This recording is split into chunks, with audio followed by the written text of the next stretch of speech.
For 1,000 years, kings and queens of Europe had absolute power. But absolute power corrupts absolutely. Greed, revenge, sex, madness, witchcraft, murder. Every monarch had their royal secrets.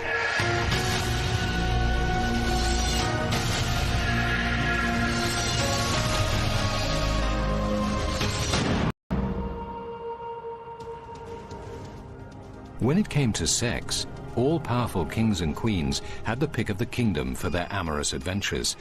But even royals were made fools of by love. England's Henry VIII destroyed Anne Boleyn, the woman he once loved.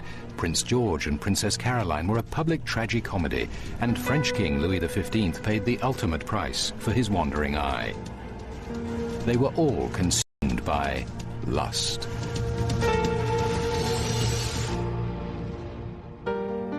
Henry VIII's passionate pursuit of Anne Boleyn is one of the great romantic tragedies. In the end, history was changed and Anne paid the ultimate price for her love.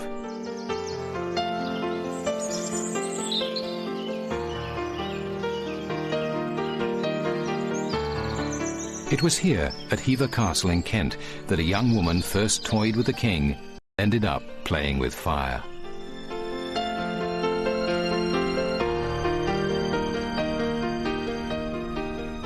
In the early 1500s, this perfectly preserved Tudor mansion was home to two little girls, Mary and Anne Boleyn, and their father Sir Thomas.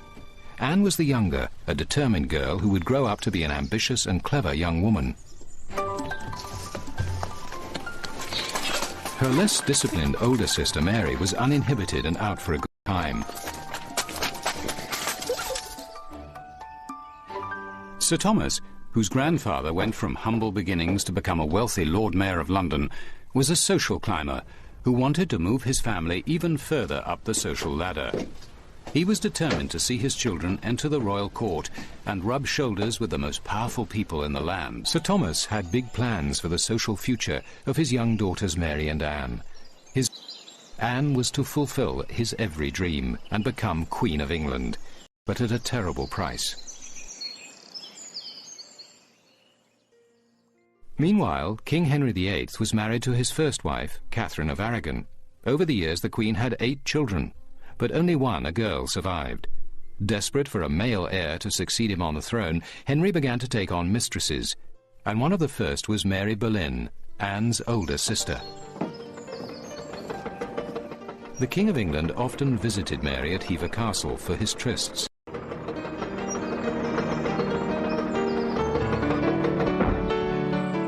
But in 1525, Henry VIII laid eyes on her 25-year-old sister, Anne.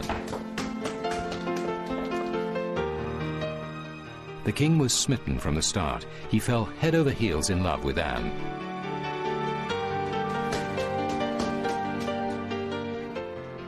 Though no great beauty, Anne was said to have eyes which could entrap and bewitch.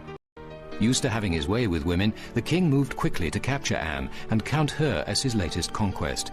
But Anne was no easy prey and played hard to get. The game of love was joined. To bring her closer to him, Henry appointed Anne maid of honor to Queen Catherine. Anne's calculated response was a provocative promise of delights to come. Love letters between Henry and Anne still exist and show the chase was not going to be easy.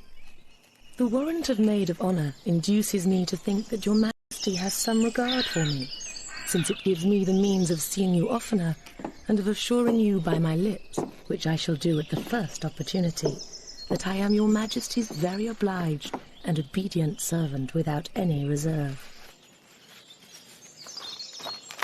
Henry was excited, unaware of how his long, extraordinary pursuit of Anne's favours would lead him to change his country forever.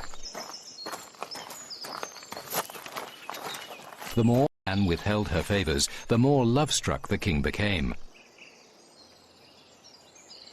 Conveniently forgetting he was still a married man, Henry promised he would at least be faithful to Anne.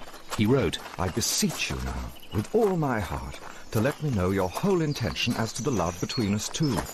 For more than a year I have been struck with the dart of love and am not yet sure whether I shall fail or find a place in your heart and affection. if it pleases you to play the part of a true loyal mistress and friend, and to give yourself body and heart to me, I promise to take you for my only mistress, casting all others out of my thoughts and affection, and serving only you." In her response, Anne made it clear she was not settling for second best. "Your wife I cannot be, both in respect of my unworthiness will not be." Headstrong and wise to the nature of men, Anne knew just what to do to arouse the king's passions. She refused to give herself to Henry. Though the king was raging with lust, she wouldn't allow Henry to touch her. No matter how much the most powerful man in England begged and beseeched, Anne resisted for 6 years. Her terms were simple: no crown, no sex. Henry's hunger for Anne drove him to drastic measures. He sought a divorce from Catherine, but the Pope refused it. So Henry took a step which would alter the course of British history. In the most dramatic act of his reign, Henry removed his kingdom from the Pope's jurisdiction and put himself at the head of his own church, the Church of England.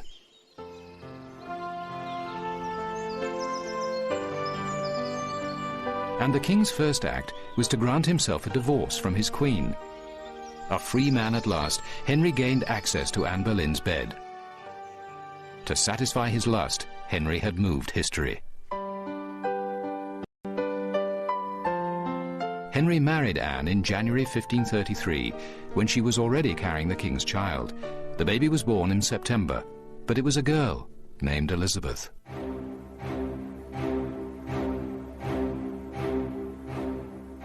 Henry had mortgaged the nation's soul for Anne's love, but he still needed a son. The new queen suffered 2 miscarriages and a stillborn child. Her failure to bear him a boy now reminded Henry of his royal obligation to produce a male heir. The king's romance with Anne cooled, and he consoled himself with the company of a new woman, Lady Jane Seymour. As he had done to his ex-wife Catherine, he appointed his new romantic interest as maid of honor to Anne. Ready for a new wife, Henry ordered Anne jailed in the Tower of London just 3 years after they married. She was then sentenced to death on trumped-up charges of adultery and treason.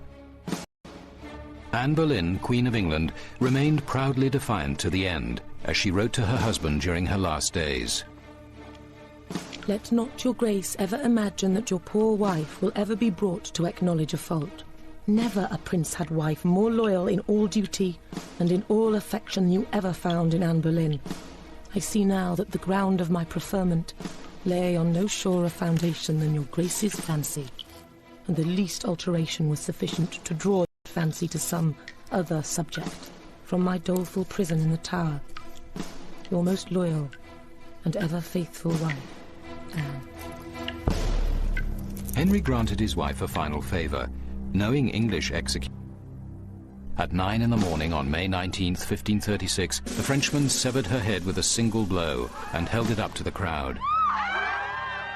Her lips and eyes were seen to move as the crowd, in search of souvenirs, surged forward to dip handkerchiefs in Anne Boleyn's blood. The same day Anne was beheaded, Henry received permission from his hand-picked archbishop to marry Anne's maid of honor, Jane Seymour. He continued his quest for a male heir through 3 more marriages, but sired only one sickly boy who died at 16. Anne's father, Sir Thomas, died 2 years later, never knowing that Anne's child, his own granddaughter, would become one of England's greatest monarchs, Queen Elizabeth I. While Henry VIII used drastic means to get rid of Anne Boleyn, 300 years later England's George IV had a harder time shedding an unwanted wife. His troubles began while he was still Prince of Wales. Young George was a charmless prince, a heavy drinker and a gambler, particularly fond of horse racing. He consistently lost huge sums, owing debt equivalent today to tens of millions of dollars. He constructed huge luxury housing for the rich, like these mansions in London's Regent's Park. It was here the prince threw wild parties for his friends, dancing and drinking until dawn.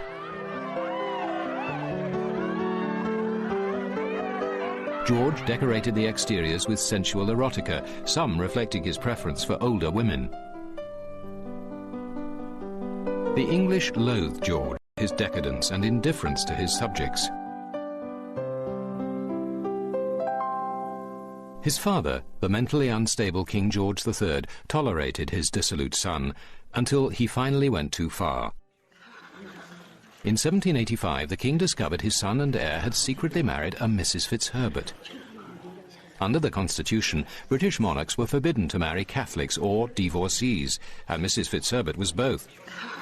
She could never become Queen of England. The king ordered them to separate.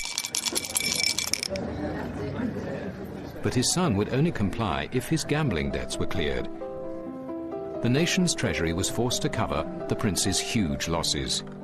His secret marriage was then annulled, and an official marriage was arranged for the prince. His bride was Princess Caroline of Brunswick. Her portrait was sent to George and met with his approval, but court painters often depicted their subjects in flattering ways. George was in for a surprise. The day before the wedding, George nervously awaited his bride in eager anticipation. She was introduced as his future wife.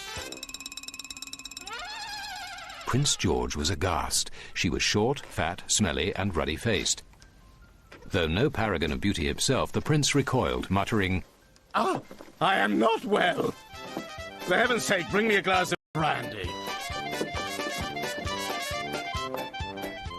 George remained drunk throughout his wedding day and had to be propped up at the ceremony. Disconsolate, he wept throughout the entire service. On his wedding night, the inebriated George passed out in the fireplace instead of consummating the marriage. In the morning, he dragged himself to Caroline's bed and performed his royal duty for the first and last time. The fertile princess became pregnant after this solo encounter, but within weeks the couple had separated for good. George remarked to a friend, "I'd rather see toads and vipers crawling over me dinner than sit at the same table with her." Cartoonists gleefully rushed to sketch the royal marital farce. George left his wife to return to Mrs. Fitzherbert and a string of matronly mistresses. Spurned by her husband, the vivacious and flamboyant Caroline enjoyed her freedom. She tried on makeup, ate large quantities of onions, and drank brandy. She invited friends to her house and many men into her bedroom. She considered sex a happy and healthy activity, describing herself as a little devil in petticoats. I have a bedfellow whenever I like. Nothing is more wholesome. Scandalized London society was filled with rumours of Princess Caroline's affairs. It was even said she had another child by a prominent noble, Sir Sidney Smith. But the guileless Princess Caroline didn't realise that Prince George, eager to prove her adultery for a divorce, was spying on her. One of her servants reported to the prince, "Mary Wilson said to me how she went into Princess Caroline's bedroom in order to make up the fire. But she found her and Sir Sidney in such an indecent situation that she immediately left the room and was so shocked that she fainted away at the door." The prince's evidence was hearsay, and a special commission found it unconvincing, but vicious court gossip forced Caroline to leave England for an extended tour of Europe. During her visit to Italy, the irrepressible Caroline rode through the streets of Milan in a pink feathered hat and a dress which showed off her ample posterior and stout legs. There, Caroline met her true love, a handsome but penniless Italian adventurer named Bartolomeo Pergami. They travelled together through Europe, making no attempt to disguise their intimacy. 6 years later, Caroline learned that King George III had died, and her husband had George offered her a king's ransom of more than $2 million a year to stay away, but Caroline refused to be bought off and went back to England. Desperate to get a divorce, George launched an official investigation into Caroline's love life. An English naval officer reported that Caroline switched cabins to be next to her lover. An Italian servant testified she made regular visits to her lover's bedroom and that he saw them kiss in public and bathe together in private. Caroline's cook claimed to have caught the couple on a sofa in the throes of love. But tenacious Caroline fought for her position as queen. She hired a tough defence lawyer who publicly hinted at the hypocritical king's own adulterous affair. and cowed the witnesses. One witness replied, "I do not remember," 87 times. The divorce failed, so in spiteful revenge, George refused to let Caroline attend his coronation.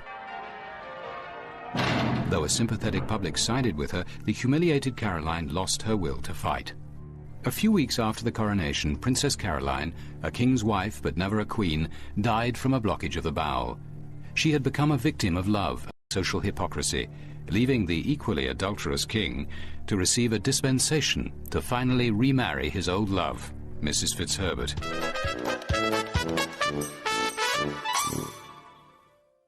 Unlike the public embarrassments of England's Prince George, scandal was no problem in the deliciously decadent French court of Louis XV. There, extramarital affairs were so common they were governed by codes of etiquette. Promiscuity was so widely accepted that the king's principal mistress held an official position in the royal household. Louis's grandfather, Sun King Louis XIV, left advice about a monarch's love life. The time we give to our lovers should never be to the detriment of our work, because our primary objective must be the preservation of our glory and authority. When you lose your heart, you must remain in full control of your senses. Keep the caresses of your lovers separate from the responsibilities of kingship. The young king ignored his grandfather's instructions, and in the end he paid a terrible price for a life devoted to sexual debauchery. Louis XV, whose reign spanned much of the 1700s, was a sexually voracious monarch. He reputedly had over 100 partners, included everyone from leading courtiers to the lowliest Parisian street girls.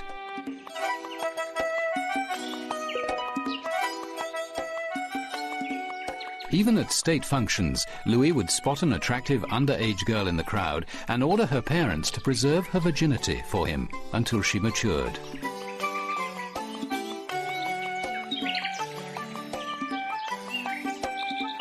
The king's insatiable appetite needed a full-time valet to audition and procure potential royal bedmates.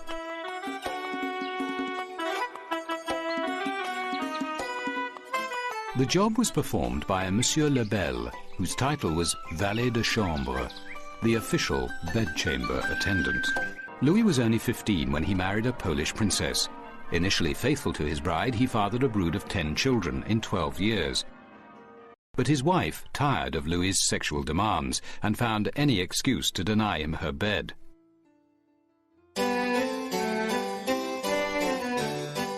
Embarking on a hedonistic lifestyle, Louis was so busy with an endless string of mistresses and lovers, he suspended the official public ritual of retiring to bed to have more intimate time with his conquests.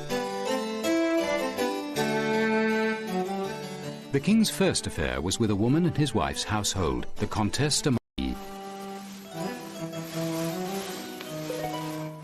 Avoiding the formal royal bedchamber, he ordered a cosier bedroom built specially for the affair.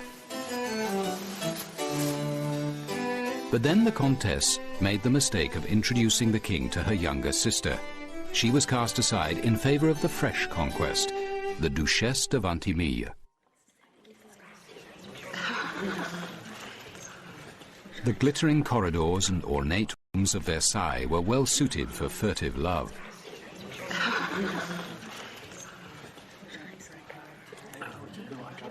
Louis's most famous affair was with a 24-year-old commoner named Jeanne Antoinette Poisson. The couple met at a costume ball, where she arrived dressed as Diana the Huntress.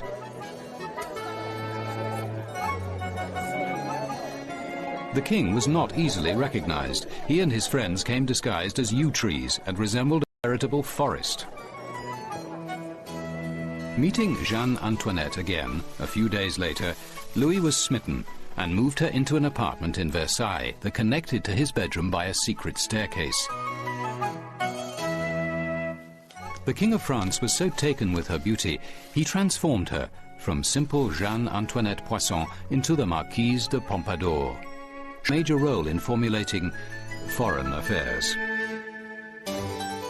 The parade of official mistresses failed to satiate the king, who simultaneously bedded a string of prostitutes and one-night stands.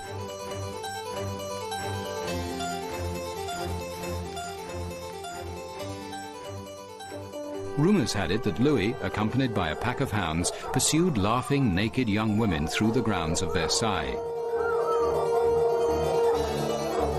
The palace gardens echoed with giggles as the panting King of France chased his prey. A house in the palace grounds was fitted out as a brothel to accommodate the royal harem, which Louis would visit disguised as a Polish nobleman. Despite precautions to protect Louis from his worst excesses, even the King of France paid a horrendous price for so much license. Louis XV contracted smallpox, aggravated by what was called the French disease, syphilis. His skin erupted in oozing sores, and he suffered an agonizing death. His corpse was so rotten, the undertakers skipped embalming it and immediately destroyed it in quicklime. For Louis XV, the Cupid of love had aged into the Grim Reaper of death. Henry VIII and Anne Boleyn, Prince George and Princess Caroline, French King Louis XV with his countless lovers, all were star-crossed royals. All their power and wealth couldn't change the capricious ways of love. In the end, the royal privilege of unrestrained passion proved the downfall of many a monarch, when they became slaves to lust. Sir Thomas, whose grandfather went from humble beginnings to become a wealthy Lord Mayor of London, was a social climber who wanted to move his family even further up the social ladder. He was determined to see his children enter the royal court and rub shoulders with the most powerful people in the land. Sir Thomas had big plans for the social future of his young daughters Mary and Anne. Anne was to fulfill his every dream and become Queen of England, but at a terrible price. Meanwhile, King Henry VIII was married to his first wife, Catherine of Aragon. Over the years, the Queen had 8 children, but only one, a girl, survived. Desperate for a male heir to succeed him on the throne, Henry began to take on mistresses, and one of the first was Mary Boleyn, Anne's older sister. The King of England often visited Mary at Hever Castle for his trysts.